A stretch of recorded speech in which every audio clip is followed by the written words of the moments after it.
being a vegan athlete, a vegan CrossFit athlete, can you even do that?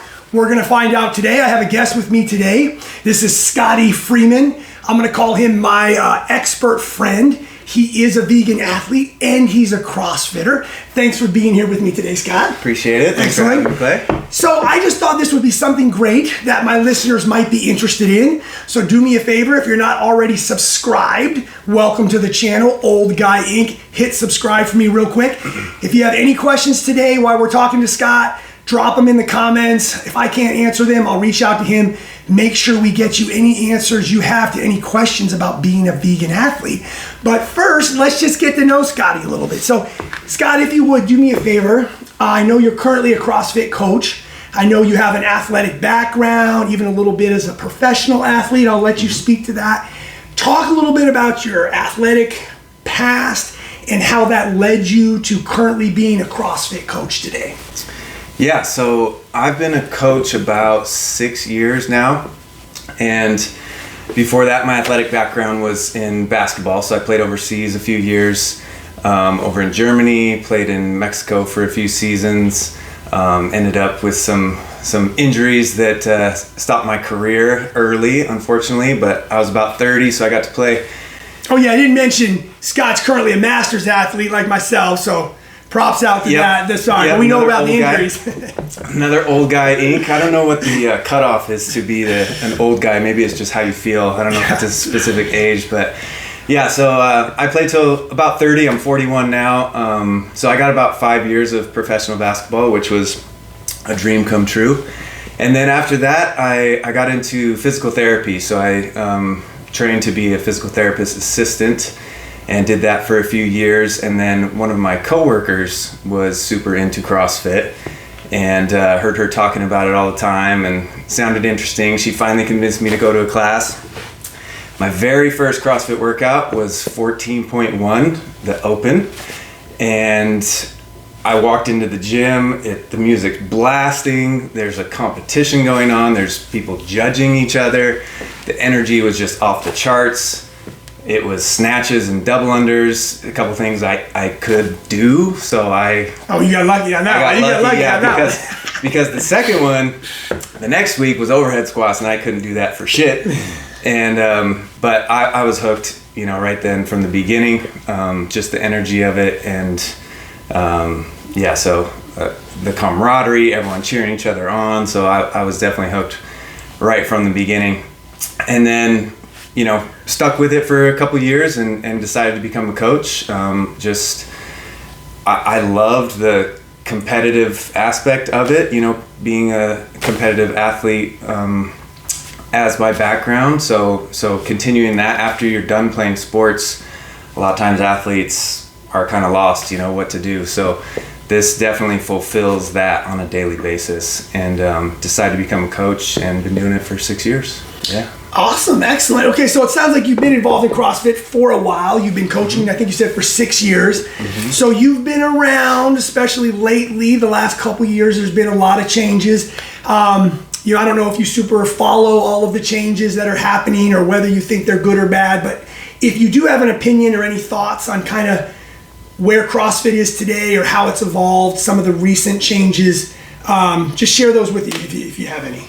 Yeah, I definitely follow it, and I'm a huge fan of the sports side of it, the competitive side, and so I love the games. I love everything leading up to the games, including the open, and the last few years there's just been so many changes that it's a little bit hard to follow.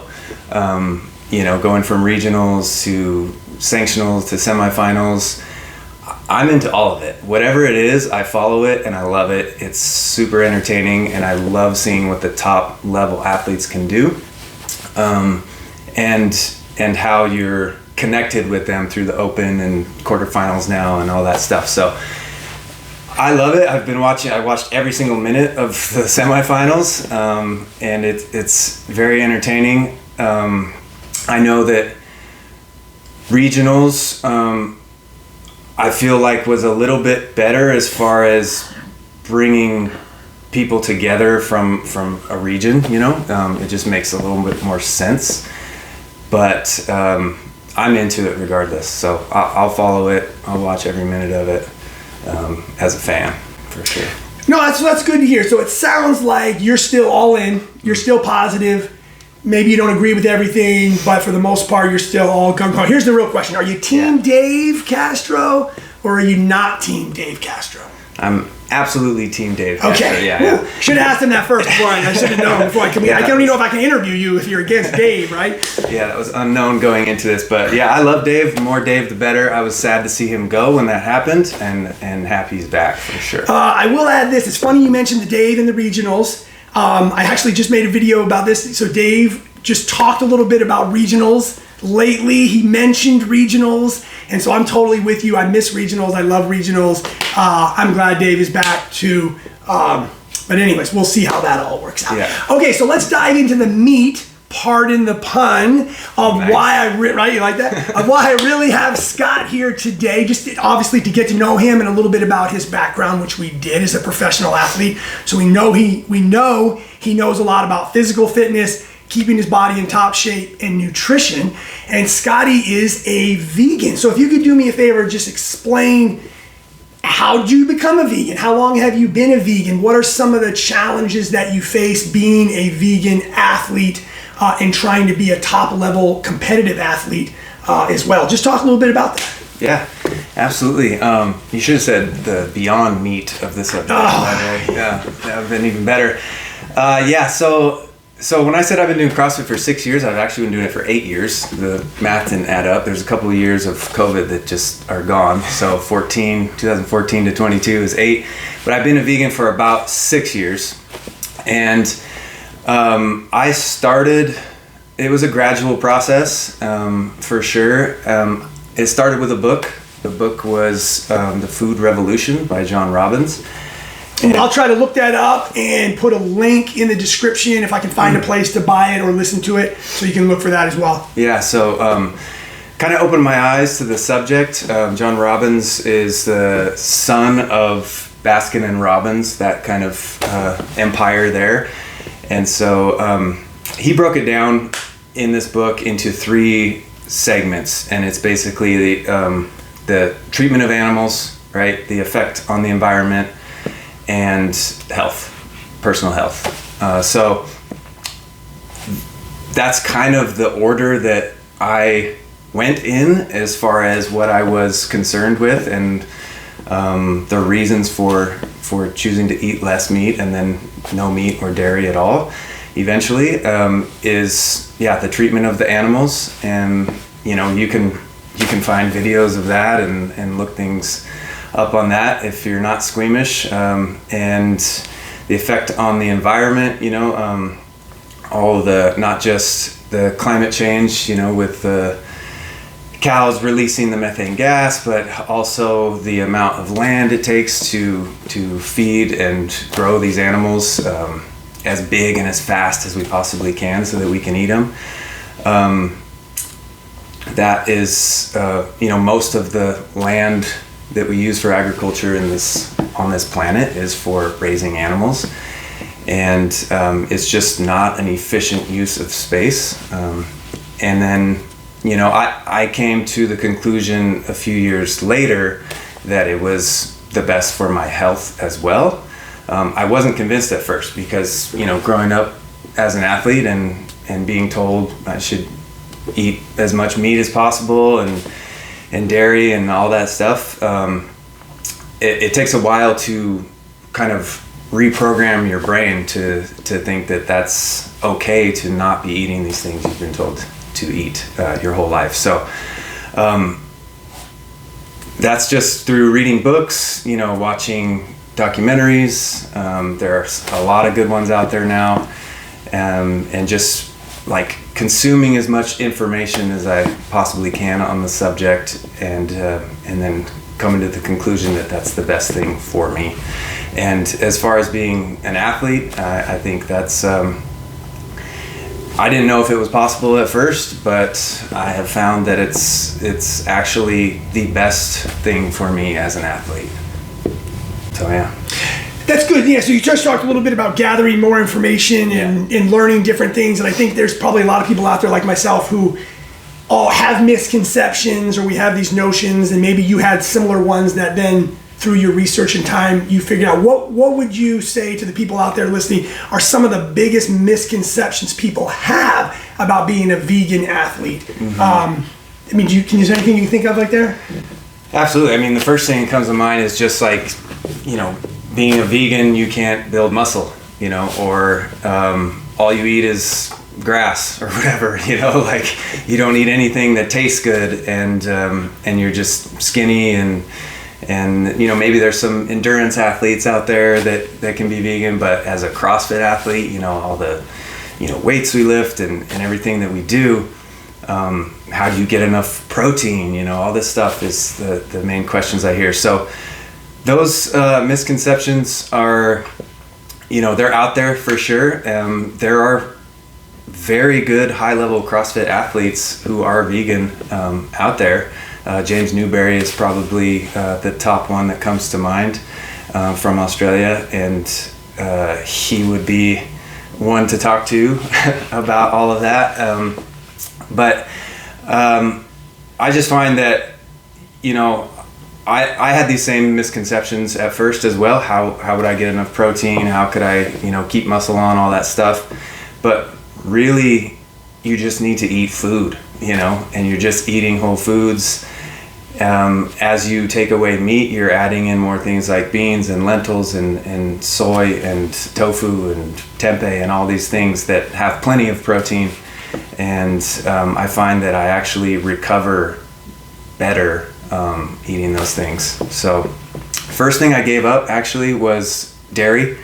I gave up. A lot of people first. talk about giving up dairy for a lot of other non-vegan reasons as well. Exactly. So. Yeah, dairy. I mean, as in the paleo diet, you don't eat dairy. So I gave that up first, and I definitely saw a difference right away with giving up dairy within a couple weeks, as far as like digestion, as far as how I felt, my energy levels, even the way I looked, all of that. So dairy was an easy one because it was you see the results quickly, in my opinion. Meat was harder because it's delicious, it tastes good, I've ate it my whole life. So that was a little more gradual, and then actually the last thing I gave up was eggs, and that was the hardest part, was giving up eggs, just because they're inexpensive, good source of protein, delicious, but once I gave that up, I felt like there's no turning back, there's no looking back, and I feel good. Just keep moving forward. That's perfect. So on that note, if you were to say somebody's out there who's like kind of like you say you've only been doing it for 6 or 7 years. Yeah. So it's not like, it's easy for you to do. You've been doing it your whole life. Right. It technically, in the big scheme of things, is kind of something recent in your life that you've done. But you've been doing it now long enough to know that it works for you. If there's somebody else who's out there who's thinking, hey, this isn't something I've done my whole life, but I'm scared, I'm interested, I'm considering making the changes.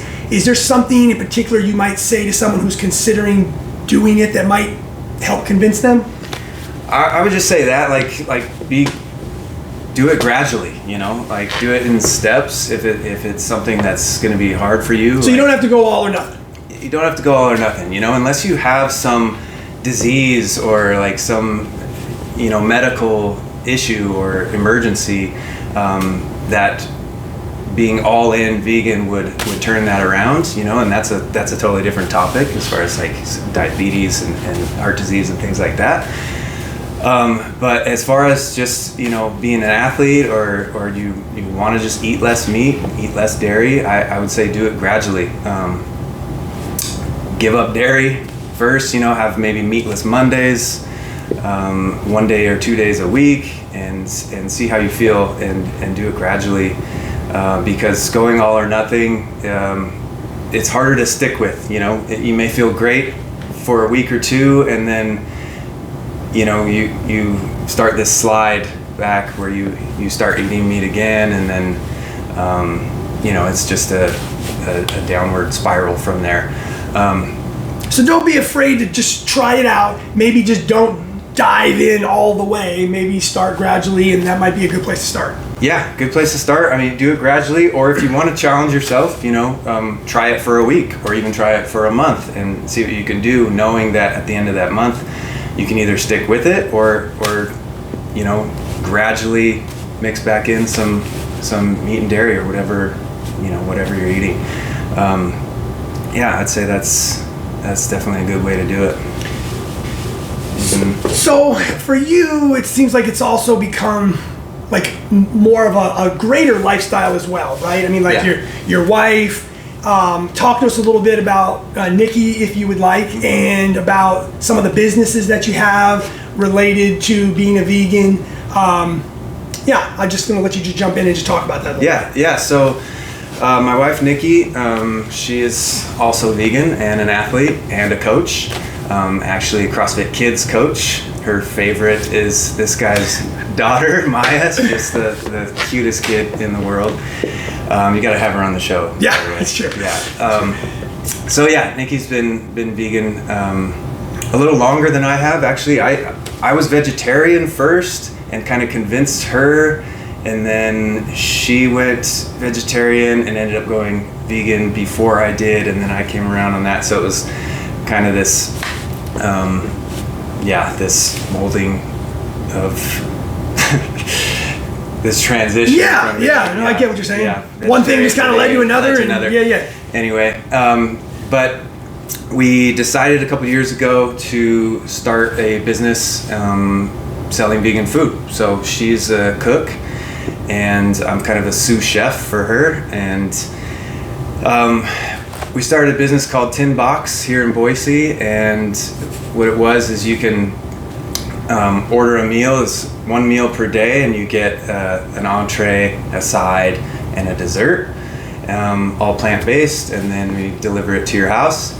And that has actually shifted recently. I don't know if you know this, but breaking news! Here we go. We've actually shifted that. We're doing coffee and we're doing treats mostly. At this point. So she can do special orders with food, but we're focusing more. But your treats, this is still vegan and stuff, right? I mean, So she, through this process, doing it for about 4 years, Tin Box, off and on, and through this process she got really good at making the desserts. Right? And some of the desserts are like blow your mind, like how is this vegan for one thing, and then it's just so good you don't even think about that. So we're definitely shifted more towards that, and we're talking like cookies and chia puddings and muffins and cakes. Chia pudding is good. She does a cheesecake with cashew-based cheesecake. All right. With like flowers on top. It's like, for weddings and all that stuff. So, and then I'm specializing more in the coffee side of it. So I do cold brew coffee on nitro, and we have a electric bike that we ride around town and sell out of that. And we have a van now that we've converted, so we can sell out of that. So, what makes coffee like? Explain it. I don't drink coffee, so this is a legit question.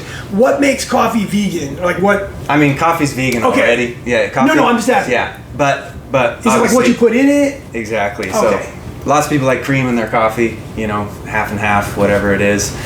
We use all oat milk, so we do have creamy coffees. Okay. But it's all plant-based. Okay. So coffee's a very easy one to make. Okay. I'm just curious. Believe it or not, I don't drink coffee. I don't like it. I don't know what to do. Okay, cool. So do me a favor. Give us a little bit more information on that. Like, what's your? So it's Tin Box. Yep, Tin Box. So what's like the socials there? Like, what's the website? Or whatever. Facebook, Instagram. What are those? Yeah, we have a website, tinboxboise.com. You can order through there. Mainly we use Instagram, so Tin Box Boise on Instagram, and also Tin Box Coffee. So we have two separate ones. Follow either of those. The coffee one will kind of say where we're going to be throughout the day or throughout the week or month. So it's not a set location. Not always. Yeah, we do events. Okay. There's a food truck place out in East Boise called Switchback that we've been doing recently. But yeah, like today we set up at our friend Sarah's office building. We just set up outside, and she told all her co-workers to come out, and they come out and buy coffee and cookies, and then we can move on to a different location. So we are mobile, but we'll post where we're going to be throughout the week. So it's fun. Okay. Yeah. Excellent. Yeah. Sounds great. All right. Well, I learned a little something. So there you have it. If you guys have any questions, right, especially if you're local here in Boise, you now know that you have a vegan resource in Scotty and his wife, Nikki. They're both CrossFitting. They're both coaching. They own local businesses here. So these would be good people to talk to. So if you have any questions, if you're somebody out there who was wanting maybe to talk to someone and didn't know where to start, go ahead and hook me up. Drop a message. Make sure you go to Tin Box Boise. Check those out on Instagram. Go to their website, support local. Okay, it's not just about supporting vegan, but always just support local as well. So thanks again, Scotty, for joining me. We're about to hit a workout here in the garage gym. So we'll talk to you next time. Thanks. Thanks, Clay.